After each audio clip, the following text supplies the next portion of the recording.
Hi குட்டீஸ், இது ஒரு எக்ஸாம் ஸ்டோரி இல்லை. இது ஒரு அண்ணா அவனோட தம்பிக்கு டெய்லி ஒரு ஸ்டோரி சொன்ன ஸ்டோரி. ஆனா அந்த சின்ன ஹேபிட் அகிலோட வாழ்க்கையை ரொம்ப பெருசா மாத்துச்சு. அகிலுக்கு ஒரு சின்ன தம்பி இருந்தான். அவன் பேரு விமல். ஒரு நாள் அம்மா அகிலுக்கு ரொம்ப சிம்பிளா ஒரு ரெஸ்பான்சிபிலிட்டி கொடுத்தாங்க. டெய்லி ஒரு சின்ன ஸ்டோரி படிச்சு விமலுக்கு பெட் டைம் ஸ்டோரி சொல்லுன்னு.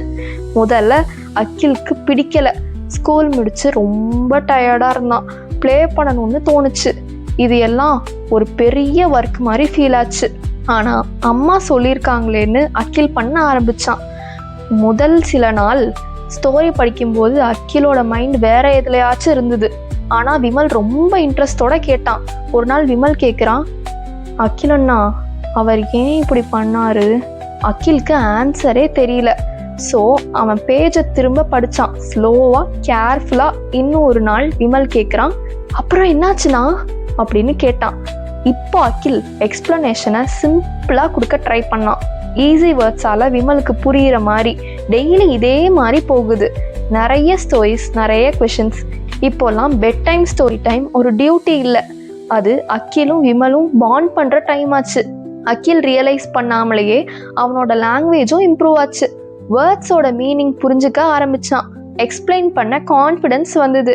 ஸ்கூல்ல ஒரு நாள் அனௌன்ஸ்மெண்ட். டீச்சர் சர்ப்ரைஸா ரீடிங் காம்ப்ரஹென்ஷன் காம்படிஷன் அனௌன்ஸ் பண்ணாங்க. கிளாஸ்ல எல்லா பசங்களும் ஃபாஸ்டா படிச்சாங்க, மெமரைஸ் பண்ணினாங்க, கன்ஃபியூஸ் ஆனாங்க. ஆனா அகில் ஸ்லோவா படிச்சான், திங்க் பண்ணான், புரிஞ்சுட்டு டெஸ்ட் எழுதினான்.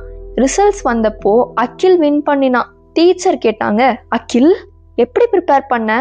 அகில் சிரிச்சுட்டே சொன்னான், ப்ரிப்பேர் பண்ணல மிஸ், டெய்லி ஒரு ஸ்டோரி படித்தேன் என் தம்பி விமலுக்கு சொல்கிறதுக்காக. அந்த நைட் அகில் திரும்ப ஒரு ஸ்டோரி புக் எடுத்தான். சில ஹேபிட்ஸ் மார்க்குக்காக இல்லை, சில ஹேபிட்ஸ் அன்புக்காக. அன்போட கற்றுக் கொடுத்தா நமக்கே அதிகமாக புரியும். இது மாதிரி இன்னும் சில ஸ்டோரிஸ் கேட்க நம்ம சேனலை சப்ஸ்கிரைப் பண்ணுங்கள்.